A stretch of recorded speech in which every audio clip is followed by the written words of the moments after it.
அனைவருக்கும் வணக்கம். இன்னைக்கு ஜனவரி 20, 2025 திங்கட்கிழமை. தினமணியில் இருக்கிற முக்கியமான நியூஸஸ் என்னென்னு பார்க்கலாம். ஹெட்லைன்ஸ் என்ன கொடுத்துருக்காங்கன்னா, இஸ்ரேல் ஹமாஸ் போர் நிறுத்தம் அமல். 15 மாதங்களுக்கு பிறகு வீடுகளுக்கு திரும்பிய காசா மக்கள்னு தெரிவிச்சிருக்காங்க.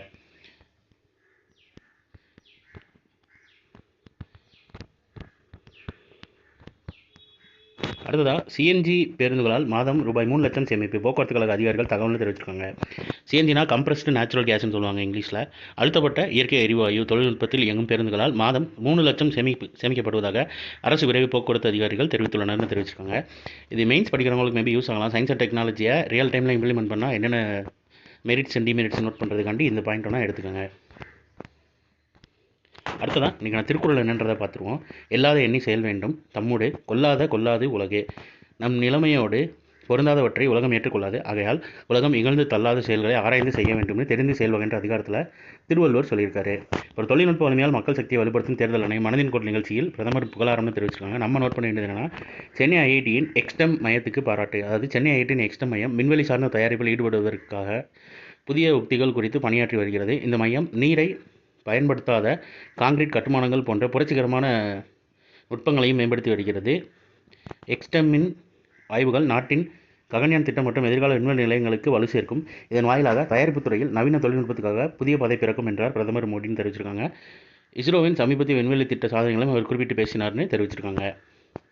அப்புறம் ஸ்டார்ட் அப் இந்தியா திட்டத்தில் 9ஆம் ஆண்டு தொடக்க தினம் அண்மையில் கடைபிடிக்கப்பட்டது. நமது நாட்டில் கடந்த 9 ஆண்டுகளில் உருவான புத்தாக்க நிறுவனங்கள் பாதிக்கும் மேற்பட்டவை 2ஆம் மற்றும் 3ஆம் நிலை நகரங்கள் சேர்ந்தவையாகும். செங்கல்பட்டு, அம்பாலா, ஹிசார், பிலாஸ்பூர், குவாலியர் போன்ற நகரங்கள் ஸ்டார்ட் அப் மையங்களாக உருவெடுத்து வருகின்றன என்றார் பிரதமர்னு தெரிவிச்சிருக்காங்க.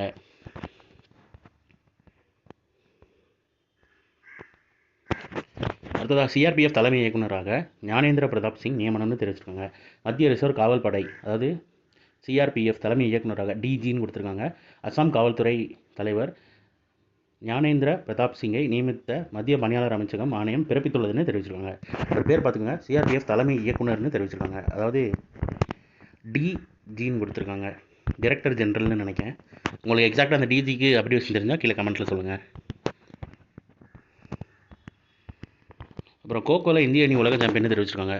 கோகோ விளையாட்டின் அறிமுக உலகக்கோப்பை போட்டியில் ஆடவர் மற்றும் மகளிர் என இரு பிரிவுகளிலுமே இந்தியா நேபாளத்தை வீழ்த்தி ஞாயிற்றுக்கிழமை சாம்பியனாகி வரலாறு படத்தையும் தெரிவிச்சிருக்காங்க. கோகோ விளையாட்டின் முதல் உலகக்கோப்பை போட்டி புதுடெல்லியில் உள்ள இந்திரா காந்தி உள் விளையாட்டு அரங்கில் நடைபெற்றிருக்கு. இதில் மகளிர் அணியும் சரி ஆடவர் அணியும் சரி சாம்பியன் பட்டம் வென்றிருக்காங்க, உலக சாம்பியன் பட்டம்னு தெரிவிச்சிருக்காங்க. அப்புறம் ட்ரம்ப் பதவியேற்பு பிரம்மாண்டம்னு தெரிவிச்சிருக்காங்க. ஒரு சிகர தகவல்கள்னு கொடுத்துருக்காங்க. டைம் இருக்கிறவங்க ஃபுல்லாக வாசிச்சு பாருங்கள். ஜனவரி 20 ஒரு பதவி ஏற்கிறாருன்றதை டேட்டை ஞாபகம் வச்சுக்கோங்க. ஸோ இன்றைக்கான இம்பார்ட்டன்ட் நியூஸஸ் அவ்வளோதான். இது ஒரு ஷார்ட்டட் வேர்ஷனாக 1 மினிட் கரண்ட் அஃபேர் நம்ம சேனல் இருக்குது. வேணுங்கிறவங்க அதை ரிக்ளைஸ் பண்ணிக்கோங்க. மேலும் இன்னொரு நியூஸ் வீடியோவில் சந்திப்போம். தேங்க்யூ.